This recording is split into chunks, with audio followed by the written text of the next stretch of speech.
Paterson. Thank you, Madam Deputy President. The budget is back in black and Australia is back on track. Are there 12 more beautiful words in the English language than those? If there are, I haven't heard them. I am so proud to be speaking this afternoon on Treasurer Josh Frydenberg's first and outstanding budget, the first of many Frydenberg budgets, I hope. It's a remarkable budget because it does return the budget to surplus, and it does so without increasing taxes and while guaranteeing essential services. In fact, not only have we returned the budget to surplus without increasing taxes, we're returning the budget to surplus while cutting taxes, delivering hard-working Australians the tax relief that they need and deserve. In fact, cumulatively, between this budget and the last one, we're reducing personal income taxes by almost $300 billion. That makes the choice at this election very clear between the opposition, led by Mr Shorten, and the government, led by Mr Morrison, and the clearly contrasting tax plans that we're taking to this election. From the coalition, you have $300 billion of lower personal income taxes, and from the Labor Party, you have $200 billion of increased taxes at least. That's a $500 billion turnaround for hard-working Australians in terms of the tax burden they will bear, depending on who wins this upcoming election.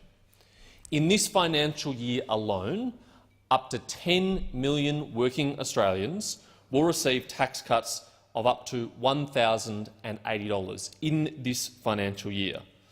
By the time our tax plan is rolled out in full, 94% of taxpayers will face a marginal rate of no greater than 30%. This effectively eliminates the scourge of bracket creep for all workers earning between $45,000 and $200,000. They'll face no disincentive in the form of higher taxes to taking more risks, to taking on more hours, and to being more productive and entrepreneurial. We're of course not just delivering a surplus, but we're putting the federal government finally on a path to paying back the debt burden that was left to us. We've taken 6 years to get back to surplus, despite the best efforts of those opposite to make it even harder and longer, and we're forecasting that within 10 years, all of the net debt accrued as a result of the irresponsible fiscal path that we were placed upon as a country by the Labor Party will be reversed. The damage will be undone. Net debt will reach zero by 2029-30. In time, this will help alleviate the $18 billion of interest payments that Australian taxpayers currently have to meet every year. $18 billion of interest payments a year makes that item one of the single biggest budget items that we have to service, and that is in a time of record low interest rates. God forbid if we weren't able to put us on a path to fiscal repair if interest rates ever return to higher and more normal levels. This, of course, is despite the best efforts of the Labor Party, particularly in this chamber, to thwart our efforts to repair the budget and make that task as difficult as possible. Importantly, we've done all of this, returned the budget to surplus, had meaningful tax relief for working Australians. We've done all of this while guaranteeing the essential services that Australian people rely on.